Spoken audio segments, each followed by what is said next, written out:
So my name is Emily Diamond and I'm a British 400 metre athlete.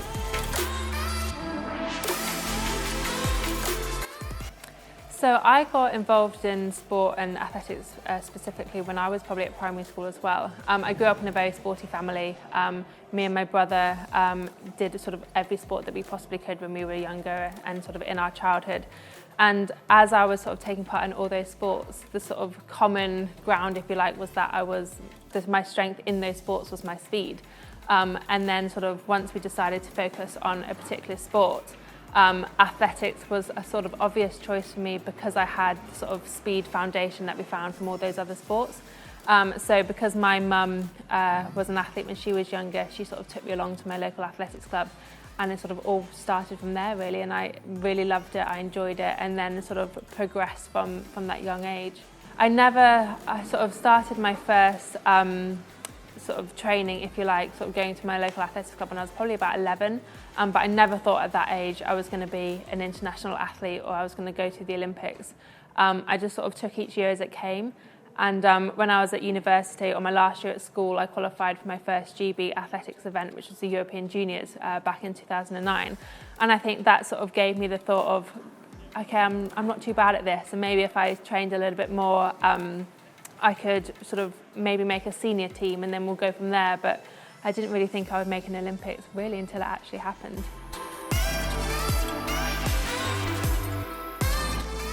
So I normally train Monday through to Saturday. So I'll have 3 to 4 track sessions a week. They'll vary from, in the winter, I might do some sled runs, some hill runs, some long distance running, go for a 30-minute run, things like that. And then I'll do sort of two or three gym sessions a week as well. But Sunday I'll pretty much always have it off. So 6 days a week, maximum 2 sessions a day would be my sort of normal training routine.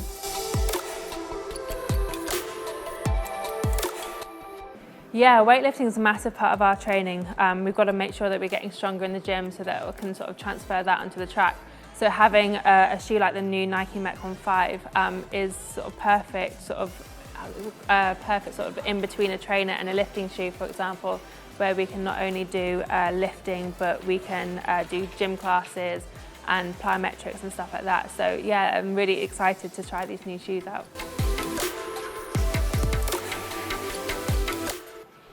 Diet's a massive part of being an athlete, and I think I've really only sort of come to really realise how much of an impact diet can have over the last few years really.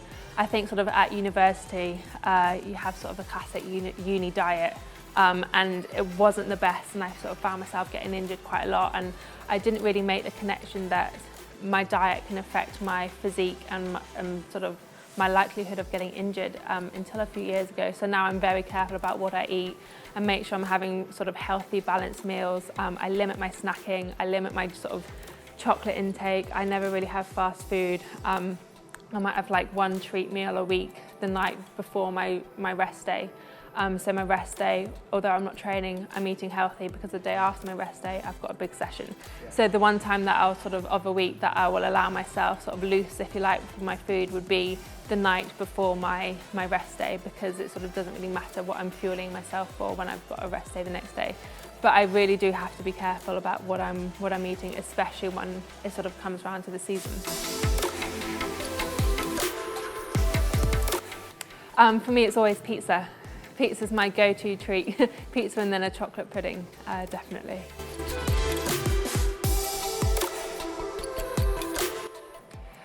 A tough workout would often, I'll try and get sort of a protein shake or some sort of fuel in me as soon as the session's finished. Sometimes even before the session's finished, I'll start that recovery process. And then it's all about recovering the legs. So I might get in in sort of Normatec boots, which is like a compression boot for your leg, which will just help sort of flush out the lactic and help sort of with the blood flow and things like that. So I'll do that for a little bit. I might get into an ice bath. If I can, I'll get some treatment. So that might be physio or massage. And then after my session, sort of later on in the afternoon, will be a case of I might have a hot bath to get the sort of blood going again.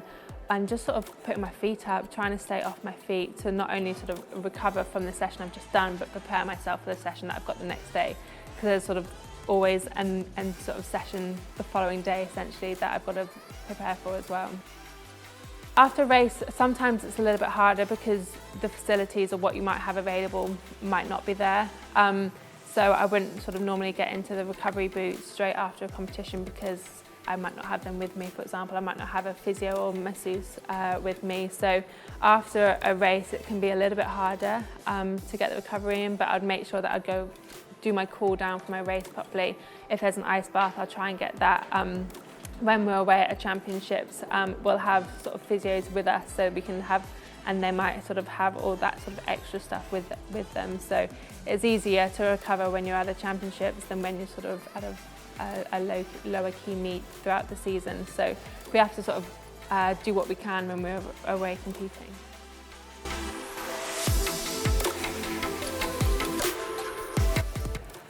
I don't normally train to music that often. If someone's got the speakers going at the track, then it's great and it adds a bit of atmosphere, but myself personally, I don't listen to music that much when I train. When I race, I'll have like a warm-up playlist, and it will range from Usher to Little Mix to anything really. I'll have in my sort of warm-up playlist, but for training it sort of depends what the rest of the group have got on their speakers.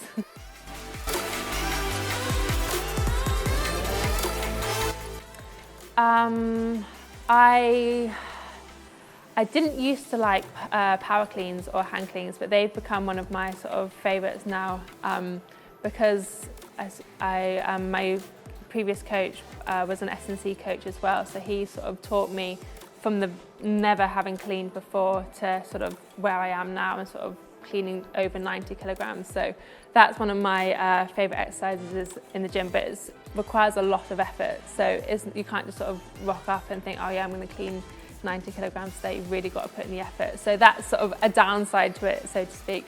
But otherwise, I like doing front squats as well.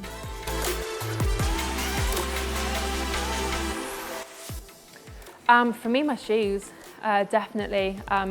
If I've got sort of the right footwear, trainers, spikes, that can make all the difference with my session. So I'll have lots of different footwear in the boot of my car that sort of is ready for whatever session my coach will throw at me to make sure that I can sort of put myself in the best position for the training session. One of the best pieces of advice was to listen to your body. I think as you sort of go through the years of training, you're going to come across injuries, you're going to come across niggles, you're going to come across pain that you haven't really experienced before, and it's working out the difference between what a training pain is or a training fatigue and what a sort of injury pain is essentially. And once you can work out that difference and work out before a pain that you're getting before the injury occurs is a really big thing that I've had to learn over the years, and you kind of learn that through a bit of trial and error. But that is definitely sort of a listen to your body piece of advice is massive, because sometimes rest days are just as important as training days. I'd say definitely go for it. You don't know quite how good you could be unless you try, and also that it's not going to be easy 24/7. You're going to have rough patches, you're going to be on a bit of a roller coaster, it's going to have ups and downs. But if you're going through like a difficult patch, or if you're finding sessions are difficult, then to just power through essentially, and you'll come out the other side a better off for it. So yeah, definitely tell them to just keep going and to not give up.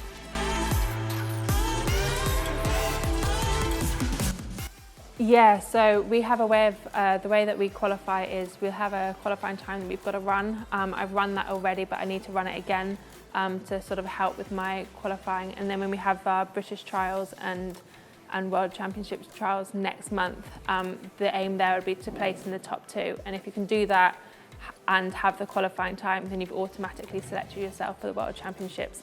So that's sort of every athlete's aim each season, is to sort of go into the trials knowing you've got the time and knowing you only have to place in the top 2, and then you're on the plane to Doha. So that's definitely the aim, but need to get the qualifying time once more and then sort of progress from there.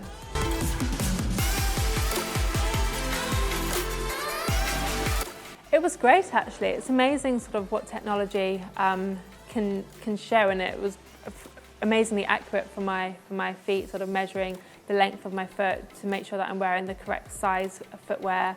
It measures the width of my foot to let me know if I've got a particularly wide foot or a narrow foot, which can help sort of direct me towards certain shoes. And not only that, it measures sort of your plant, like how your foot plants on a strike when you're running. So it was really interesting actually, and yeah, I haven't had that done for probably about 15 years, which is quite scary actually. So yeah, it was really interesting, and sort of making sure that I'm wearing the right footwear, and it sort of specified that I should be wearing cushioning shoes, and I'm sort of got quite a neutral arch, so that's sort of good to know that I'm wearing the right footwear for my running sessions to help sort of reduce injury risk.